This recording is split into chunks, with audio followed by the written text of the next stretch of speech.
We are here once again at the law offices of Mr. Kamran Yadidi. How are you doing? Hi, how are you? Thank you for coming back to my office and welcome. Yes, I am so happy to be here again, and a personal injury and accident attorney of over 20 years, an advocate of the people, and such an incredible track record with among the top 5% of trial lawyers, of attorneys in the state. I'm just honored to be here today, Mr. Yadidi. And you know, we've had conversations before about people and their lives and just what accidents and that personal injury really entails. But before we get into more conversations about that, I'd like to ask you a little bit more because I want our viewers to get to know you a little bit better. So my next question was going to be what you do in your spare time. I've heard that you have a heart of gold, so it's what I'm hearing. Usually we don't go that route, but it's okay. I think people should know. No, us lawyers, we have a bad reputation, I guess. Yes, you do. Among the people. I'm not going to hide it. You do. You do. You hate lawyers unless you need the lawyer, and typically when that happens, people look for a good lawyer. But right, or you hope you found a good one. Well, anyway. I hope so. Yeah. But what do I do on my spare time other than being a family man? And one of my hobbies is to be able to support orphans and neglected children. We actually started a charity called Los Angeles Children Charity Group, in which we support orphans and neglected children all over Southern California. And so far in the last 2 years, we've supported over 750 kids. Wow. So we go visit them once every other month. We buy all the goods and necessities they need. Some of these kids don't even have blankets at night, and they sleep at night times when the weather is cold. Wow. Or clothing, shoes, school supplies, computers. So we try to provide for them, and that's my hobby. I love it. That's what I enjoy. Heart of gold, I told you. This thing starts, but you really got to look into this. In a different way, that especially in personal injury lawyer, and I believe any type of lawyer, if you get retained or if you get hired by a client, is really not just a file number. Right. You're not just a file number to me. Right. You are a client to me, and then you're also a friend to me. Yes. What does it mean? It means that if you're hurt, if your family's suffering and you're suffering, I need to be there for you. I know you've gone to your client's house. I have, many. Because you want to really feel what they're going through. I think that's incredible. Has your attorney ever come to your house? I don't think any of my attorneys ever came to my house. No, well, see, when you have cases where people are really disabled or hurt and injured, you need to go to their home. You need to feel the suffering that they have, because at the end of the day, if I'm going to face an arbitrator, mediator, trial judge, or jury, I should be able to say, you know what, I stand with confidence telling you that my client is really hurt. Right. And their children suffered. I mean, have you seen the face of a father who can't even play with his own child, a 3-4-year-old, because he can't, because he's hurt? And where you're in that trial, you have to be able to really paint the picture of the impact it's had on this person's life. How can you paint a picture of something you've never seen? I mean, sure, you can imagine it, but really the reality of it, the core facts of what this family is enduring and going through, I mean. In fact, what I do in serious injury cases for trial purposes, I hire a videographer. And I take him with me to the client's house. We create a video called Day in Life. Okay. And what happens from the moment that person wakes up, we have a videotape, the way they shower, the way they brush their hair, the way they comb themselves, the way they manage themselves, why can't they do it, how they do it, do they need a nurse, do they need help? These are the stuff that we bring out to trial and show the jury, hey, look at the disability of this person. Look how bad you made him live. We come to this world to enjoy our lives. Sure, it's so short. We don't come here to suffer. And to be honest with you, an injury could take away the enjoyment of life, and for the rest of your life you could say, hey, my golden years are gone, especially on the elderly people. When they worked all their lives and they're ready for their retirements, they're ready to enjoy their life, their children, their grandkids, all of a sudden the accident happens. Now they're bed rest. Now they're no longer able to move. Now they have they need somebody to take care of them. they become dependent on others, and the golden years are over. So why did we come to this world for? Before you even know it. I mean, and it's so unfair, especially when something is done onto you, you know, due to negligence. It's infuriating. It's so much anger that you feel, like injustice, like how could this have happened to me? You know, how could your negligence, your lack of awareness or whatever it was, cause me so much pain, cause my children so much pain, cause my parents so much pain, whatever the case, not just physical, but emotional, and the mental stress that comes with it, the impact it has on your job, your income, all of the above. And what Mr. Yadidi, I think from reflecting on what you've talked about is that, you know, you, our viewers, if you've ever been through something like this, you're owed the compensation. I mean, you are owed this, especially by the very insurance companies that have been taking your hard-earned money month after month after month because, oh, you know, if you don't pay 1 month, you know, they'll come after you. Yeah, or they'll just drop you like a hot potato. But, you know, you have paid into these insurance companies for years if in case something happens, God forbid, and yet something happens, what do? Do you call the insurance company that's probably going to intimidate you and talk you out of the claim and ask you if you're injured and using trick language to say, you're injured? I feel okay. No, I'm not injured. And then suddenly, well, you just kind of said goodbye to your case. So that's why you need the experience and the passion that you have. The other side of the whole thing, a sad part about California is that 60 to 65% of people driving out there are either uninsured or underinsured. That means they only have basic insurance policies. Coverage, okay. And then all of a sudden you get involved in the accident with these people, you have major injuries and there's no insurance and they have no assets to go after. Then what do? Right, that's a big problem. Oh, I bet. That's a huge problem. That's why we always tell our clients, radio, TVs, advertisement, there is an insurance policy called uninsured motorist that you could buy under your own policy when you buy your own car insurance. I think I've seen that, yes. That means by buying that, you're buying insurance for somebody else. So if you get involved with that person in an accident and that person has no insurance or has minimal insurance, and if you have a good, sufficient insurance on your policy, your insurance will become his, and you can take advantage of all the benefits as much as you have purchased coverage for. So I'll give you an example. Very good tip, okay. Let's assume you're driving a car, and let's assume you have uninsured motorists on your car for $250,000. Okay. And some young kid is texting and all of a sudden runs to the back of your car and hurts you badly, and then you get that tingling feeling in your hand and TMJ and headaches. It happened to me, I know. All of this stuff. Sure. So the young man's insurance is only $15,000, and the insurance company right off the bat, when they get my letter, they say, hey, please, here, take our 15, leave us alone, right? Right. They don't want me to go after them, and obviously they want to get out of this case quick. I can't imagine why. Yeah, exactly. But then you say, Mr. Yadidi, my injuries are worth a lot more than $15,000. Sure. And I look at your policy, say, wow, you have a $250,000 policy, which is called uninsured motorist policy.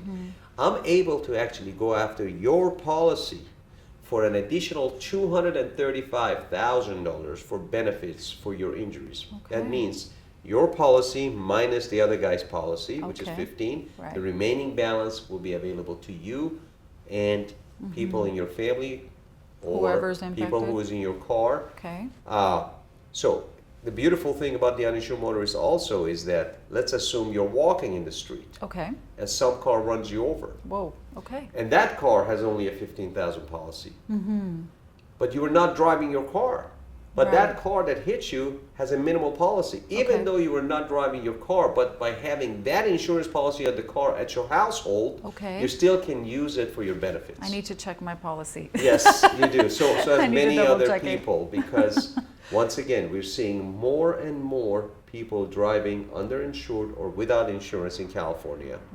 We're seeing more and more people texting and driving all over the place. I mean, you go, I feel really bad for motorcycle drivers, by the way. Yes, I do too. In the freeways, you see that all these cars driving and texting and using their cell phones, they're swerving right and left, and then they clip the motorcycle drivers, they kill them, or they actually eject them from motorcycles. So those people could really get hurt. Do buy insurance for yourself. Now, let me give you another advice for people. Yes. Especially motorcycle drivers. My dear motorcycle driver friends, because I represent at least, so far in the last 20 years, I have done over 1,500 motorcycle cases. That's a lot of motorcycle cases. So, make sure right now in your helmets, you need to put a GoPro. GoPro is a little camera, a video camera that you can drive. Motion or... It shows where you're driving, where you're going, and the way cars are maneuvering and coming into your lane. Because if something happens to you, we can go after them. Right. So turn on those videos and make sure those videos are saved. If it's in your favor, we'll produce it. If it's not in your favor, we'll scratch it. We'll see what happens. We'll see about that GoPro. Maybe one in the front, maybe one in the back. Yeah, possibly. Maybe, why not? You never know. But I do see a lot of cars now that they're not only using, I mean, the motorcyclists use the GoPro, but the cars are using the little cameras now. They put the dash on the cam. dash. It's called, right. They call it dash cam. I've had many cases now, especially in cab drivers, Uber and cab drivers, a lot of them do have dash camera. Yeah. So what happens when they get involved in an accident, we can use the actual dash camera video and show that they're not at fault. And have a stronger case. And make sure that the DMV record is not affected. Because one of the things we do for our clients is make sure that they are not at fault for the accident. So the insurance won't go up and the DMV records stay clean. Right. And that's what we do for our clients here. And you know, the viewers, I'd like to just add, because you can have the best attorney in all of the state, all of the nation, and he's going to be efficient, he's going to get everything put together for you, he's going to fight for you, but you also have your part. We have our parts to play in all of this, you know, as far as the steps that we take, because one wrong step that you take, one thing that you oversee could impact your entire case. And you say, well, that attorney was no good. And I'm sure that's happened plenty of times to people out there. But, you know, the fact is that, yes, you do get fully insured with the uninsured. You do not call the insurance company in the beginning. If they ask you if you're injured, then you say yes, because you are.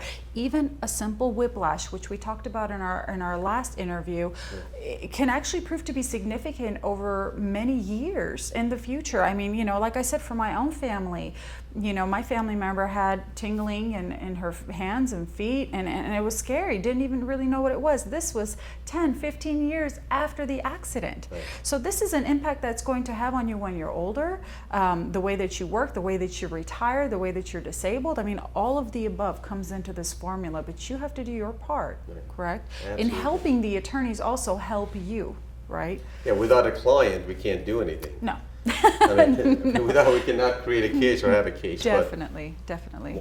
Yeah, clients are very important to us. And we were just talking about going to clients' home and be personal with them. Yes. We kind of like shied away from that conversation for a while. Yeah. But we are personal injury lawyers. I am. I got to say that. I'm not going to say every attorney does that, but I am. I like to get involved with my clients. We're not psychologists, but we can actually feel those people. We can go to their households. We're human. And we are human. It doesn't have to be so rigid. It doesn't have to be so... come in my office. Yeah, come in my office, show me sign your papers. the papers, and have a good day. I'll get you the money. Right. It happens like that once in a while, but when the cases are serious injury cases, they need that personal attention. And I have heard it over and over and over again from many people that personal attention is gone. Oh, I bet. And we try to bring that. It's in back quantity, into not our quality so much anymore, right? Yes. Just how many numbers of cases you can get through your desk. Well, it's good to get more cases. That's a good thing, but quality too. Quality, absolutely. It has to be definitely in touch. That's what we are. We have our staff here trained and the attorneys to be able to really stay in touch with the clients and make sure they get the service that is deserved. But we had a case once. I was going to ask you, any other interesting cases? Any interesting cases, right? Yeah. We had a case where the truck driver was coming from Fresno. Okay. Yeah, where you're from. He's coming from Fresno, and then it was late at night. He gets a flat tire, pulls over. As he goes to put the flashlight around the actual truck, he gets run over by another truck driver, and unfortunately he loses his leg from right above the knee down. Oh no. And they had to amputate it.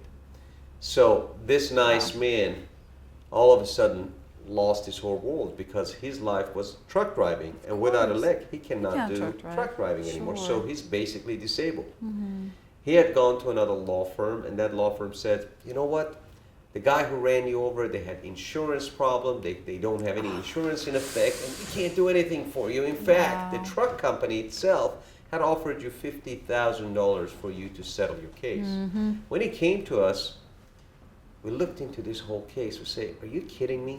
50,000? 50,000 for an amputated Lost a leg? It doesn't make any sense. So what we did was we picked up that case, we started litigating the case, and we discovered that the truck driver who ran my client over was delivering for 27 companies. Whoa.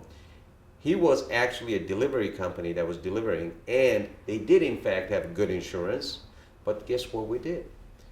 We went deeper than that. We sued the entire 27 companies involved in his action. So we brought him into a lawsuit. So all of a sudden we have 27 different insurance companies jumping in.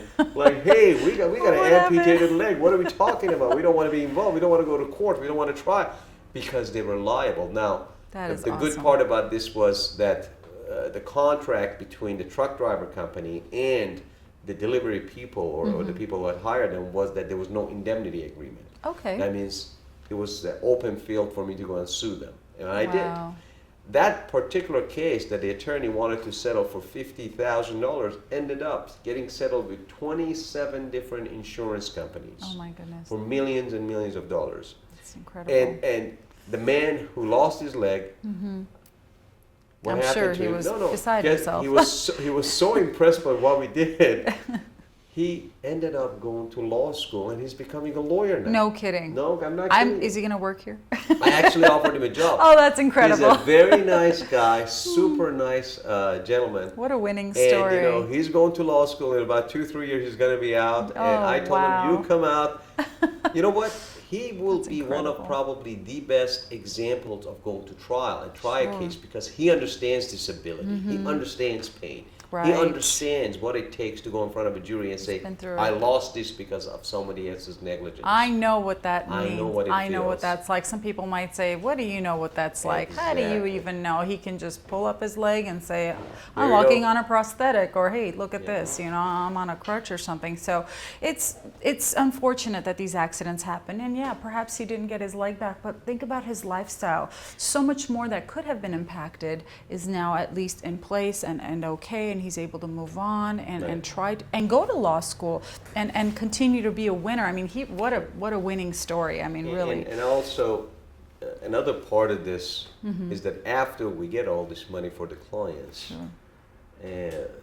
we have to guide them and coach them not to lose how to use it, correct? Because a lot of people get millions or hundreds of thousands of dollars. All of a sudden, you hear this line coming back to your office after a year said, well, can we sue again? I need some more. What happened? Where's the money? Oh, I lost it. I went to Las Vegas, I gambled it, or I bought this, or nice cars. It came a little easy. Yeah, lend it to my friends and family. So you guys got to be very careful because once you settle your cases, it's over. You can never go back and sue again. We had a client once.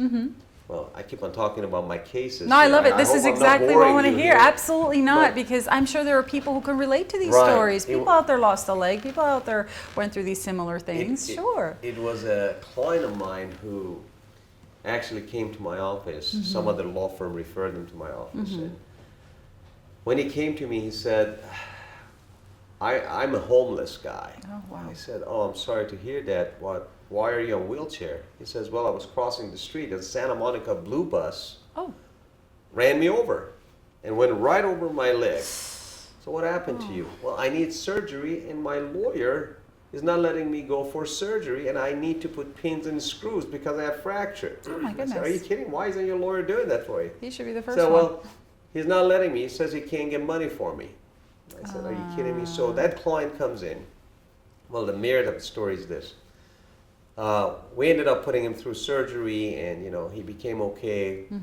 We went through a lawsuit with Santa Monica Blue Bus. That same case settled for $1.55 million. And once once he got the money, he was no longer homeless. Yeah, no. Not only he was no longer homeless. Next thing I know, he's walking to my office with a little hat and a little like a tiger-looking like a leopard over with a like a cane, like a daddy, like a pimp daddy. Comes to my office with a red hat and a cane and he's walking stylish. like a cool man. It's like, well, what are you doing? Well, I want you to come take a look at my Cadillac. Oh, Cadillac? goodness. He went and bought like $100,000 Cadillac and was spending his money out, and he ran out of money so quick. So back to homeless. Back, in fact, in a matter of a year, he was back as being almost $0 in his pocket. I'm not surprised. So it's very interesting that your lawyer should be able to actually introduce you and guide you and coach you after your settlement, if you receive substantial amount of money, to be able to do something right with it. Right. Many of our clients in the last 2 years have bought houses, opened businesses, paid for their college education, and have become successful as a result of what we've done for them. And Therefore, it secures your life, your future. Don't lose it. Use it. Use it. Don't lose it. Mr. Yadidi, it's interesting that you say that, because as I'm sitting here, you know, I've met so many attorneys throughout my life, wonderful people and all that. But, you know, very rarely do you hear about an attorney that wears so many different hats. I mean, and in so many words, you've been almost like a psychologist, a doctor, and a financial advisor, and an attorney all in one. But it's because of your thorough knowledge, I'm understanding from what it is that I'm getting here, is that, you know, you've been there with the people. You've been on ground zero. You've been where everything takes place, where the disability is impacting family members. You've been in their homes. You've taken cameras with you. You've fought in court cases. You've cried in court cases. I'm sure you've screamed in court in trials, you know, and won for your clients. But you've also been so well-rounded with it, you know, and advising them with financial decisions and whatnot, because you know, they are ultimately securing their future. It's already been impacted. That's not disputable here. So now, what is the next step we're going to do to make sure that our future is secure? Our children are going to be able to go to college, or we're going to be able to put food on the table, or you're not going to go back to being homeless with a very fancy suit, you know. It is so sad to say that sometimes until the time when the accidents happen, you see people that go through such hardship to a point that they don't even have money to live. Sure. So one of the things we do in our law firm, we actually have contracts with certain banks on serious injury cases that people get disabled. They can actually come in, we put them on monthly salary for them to be able to live and survive until the case is over. That's great. So when the case is there, the serious injury case is there, the insurance is there, we're able to make sure that their life is comfortable, children are okay, you know, food is on the table. The basics at You're least, not homeless. you know. The basics are taken care of until the case gets settled. And that's something else we do for people. So all in all, I got to say, we're a full-service law firm. Yeah. Yes. We can do it. And what, as one of my clients said, if you don't use us, you lose it. You lose, yeah. You really do. So you really should, on a serious, mostly serious injury cases I'm talking about, even though we handle all type of cases, but on larger size cases, use a lawyer who can deliver for you. Sure thing. And I think we can. Yeah, and you fight, you advocate, you have so much passion. You're a human first before you're an attorney. You know, I love it, a trial lawyer. And I'd like to just remind our viewers a little bit more about, well, first of all, your office locations, because I know that we're going to have viewers from all over. So your office locations, I know we're right here in this awesome office complex. It's in Sherman Oaks. I tell you what, it's really cool. I like it. Thank you. Thank you for having me here. I know you have one in Glendale, so our Armenian community is all over LA and all over California, but more so in Glendale, more availability, more access there. So, you know, to all of you watching who are in the Glendale area, Burbank, head over there. I know you have another in Irvine, you said. There are so many others. We have Irvine, we have Beverly Hills, we have San Diego, and Sherman Oaks is our main office. Okay. And then Glendale is a great office. I'm there once a week. Great. For people who want to come see me, by all means, make the appointments, come in. at the corner of Glen Oaks and Highland. Okay. It's a very convenient area with a lot Sure. of parking spaces. So come by, Especially see us. parking space. We know how that is It's- in LA, that's it's for sure. necessary. And you know, you're in such high demand in Northern California. I hope that you'll venture out that way as well. I hope so too. But you know, sometime soon, maybe I'll come out to San Jose and Fresno and Turlock. I want to be there. I get a lot of calls from you guys to come up there and open an office and start taking those cases. I would love to come, but right now we're so occupied here. Oh, sure. I can tell you, hopefully by next year, if all goes well, for sure I'll bring the expertise, the knowledge, the background, the finances, and me. right, to your area. in person, you know, In the man person with to the your heart of area. gold here who wears like a million different hats, and I love it. I love it. It'd be an honor and pleasure, though. Oh, well, and it would be our pleasure as well to have somebody like this in our community. You know, we do need that strong backbone, especially someone who loves and appreciates and has been a part of the Armenian community for such a long time. And you can find more information about this law firm at powerlawgroup.com. And I know there's another one, legaldefenders.com. I'm trying to remember, jot it down and research a little bit.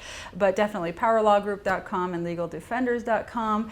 So check out Mr. Yadidi's website over there. It's full of a lot of information. And if you are going through something right now, if you've been injured and you don't really know what to do, I would say call a trustworthy person, somebody that's been here for so many years and has an incredible track record. And not only that, but heart and passion for what he does, for the people that he works with. So I think that's a no-brainer. Thank you. You're welcome. Thank you very You're much. welcome. It was nice having you over, and hopefully we'll Thank see you you. next time here. Yes, I hope to come back. Thank you again Thank for you your very much. time. Take care.